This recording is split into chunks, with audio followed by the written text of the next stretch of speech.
It is a secret world, and college student Ava Cook is thrust into the middle of it in a new book called The Altar, the first in the Timeless Generation series. Right up my series. Joining us now is the author of The Altar, Elsha Fornefeld. Thank you so much for joining us. No problem. Hello. It's a pleasure to be here. I'm so excited to meet you guys. We always love it when we can talk to an author who is generally kind of from this area. You're from the Logan area, but East Idaho played a part in this book. Tell us a little bit about that. Well, I cannot recall a summer not coming up to Pocatello. My family owns the Delita roller rink, and so growing up running into many, concrete walls and smashing and cousins and pulling hair, and so the Rexburg, Idaho, and Pocatello area all play a huge role in this book for me because I just love this area. And honestly, if it weren't for family arrangements, I think I would be living here. I just love this area.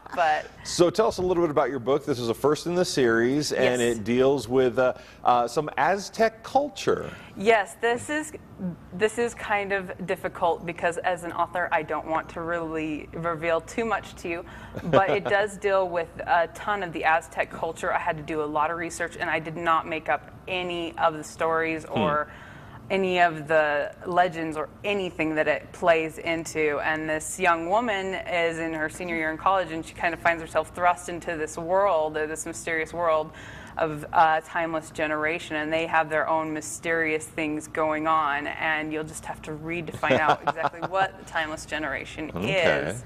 But this is the first in the trilogy, and she's kind of stuck, of course, between these two handsome men, and one rescues her from a river, from a crash in a river, and then she wakes up and she just is immediately drawn to him, and he's gone, and she finds herself in the hospital treated for hypothermia, and no one can find this guy.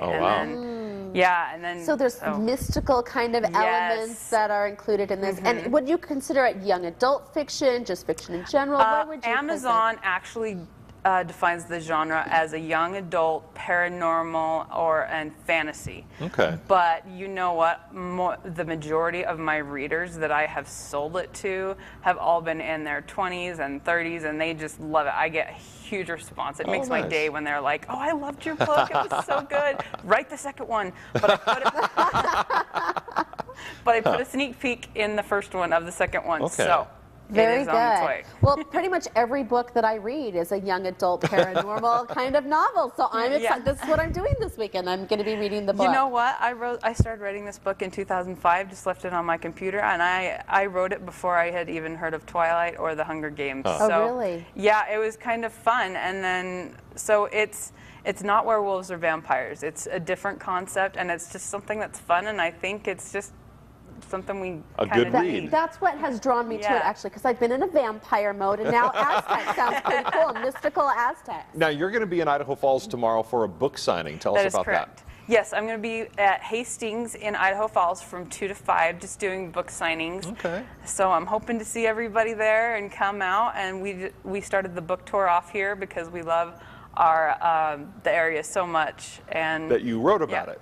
Yes, and I'm really enjoying it. I am enjoying it. Well, Elsha, thank you so much for joining us, and good luck writing the second book. Thank you. Yes, hopefully I'll be back for the second one for an interview. We'd love to have you. Thank you so much.